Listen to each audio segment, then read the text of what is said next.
You are looking at Julian's pronunciation guide, where we look at how to pronounce better some of the most mispronounced words in the world, like this other curious word. But how do you say what you're looking for today?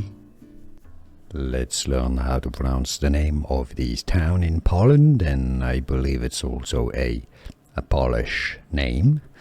Let's break down how to pronounce it in Polish first, the way it's said in Poland. Jaroslaw.